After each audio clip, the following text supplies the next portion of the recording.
It's been a roller coaster of a season for the Minnesota Vikings, but despite all of it, the opportunity presented itself Sunday to finish the season with a winning record.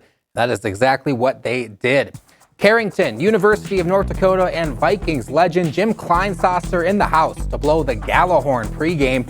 First quarter, Vikes up 3, and this was a preview of what the Vikings defense was going to look like all game. Third string QB for the Packers, Clayton Tune, had a rough go of it. Dallas Turner with the strip sack here, but Green Bay does recover.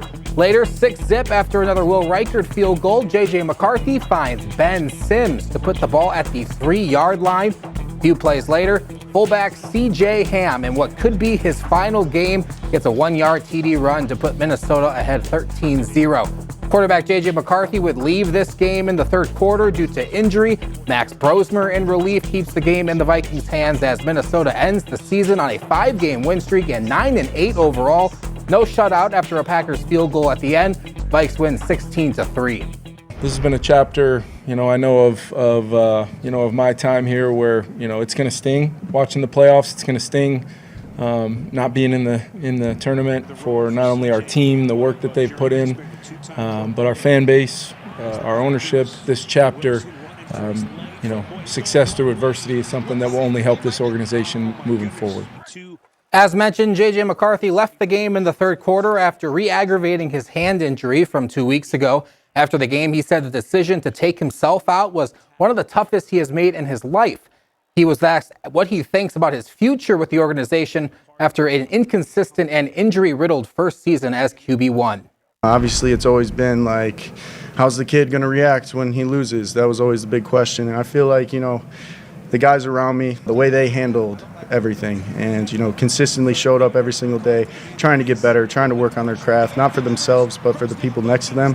And you find a lot of strength in that. Tomorrow, there's nothing promised. The next day, there's nothing promised. That's something I take very seriously. It's not something that you buy and you get for the rest of your life. You rent it, you lease it every single day. And I'm just, trying to make daily deposits to make sure, I'm in this house for a long time. And despite the inconsistency at quarterback this season, Justin Jefferson still hit 1,000 receiving yards for the season.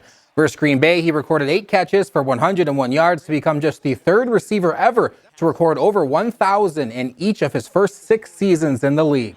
It definitely felt great just to get that accolade and to really go into the offseason with a good taste in my mouth. So, but it's definitely on to more work, on to getting my youngin' right, making sure that we don't have the same outcome this season. So I'm ready for the offseason, ready to go back to work and prove that I'm still one of the best. And the Vikings celebration did not stop with finishing the season with a winning record. During and after the game, the team went out of their way to celebrate 2 long-tenured veterans, Duluth's own fullback C.J. Ham and safety Harrison Smith. The speculation is that Sunday could very well be the final game they play in the NFL. I'm just extremely grateful. Just being able to, I'm sure I'll reflect even more in time to come, but just right now, just taking it all in, enjoying this time being with my teammates, my family. Yeah, it's just grateful. Yeah, it's special. I don't take it for granted. KO was kind of asking me if that's what I wanted, and I was like, I kind of want to keep playing.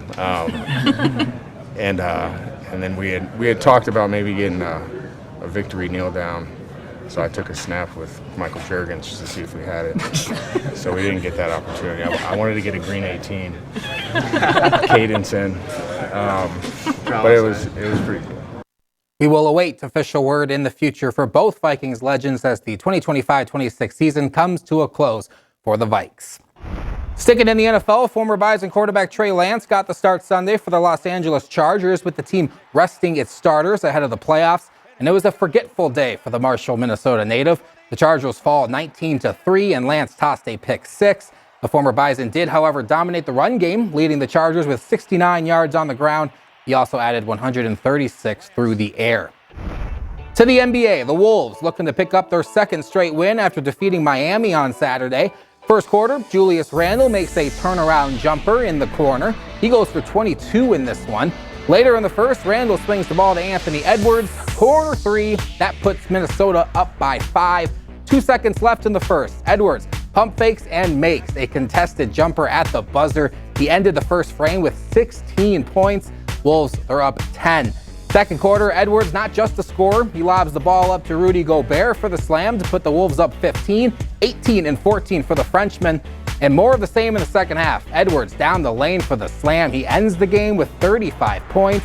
And if you know me by now, it's not Timberwolves highlights without two words. Naz Reid. Wolves, they win their second in a row and return to the floor Tuesday to host Miami.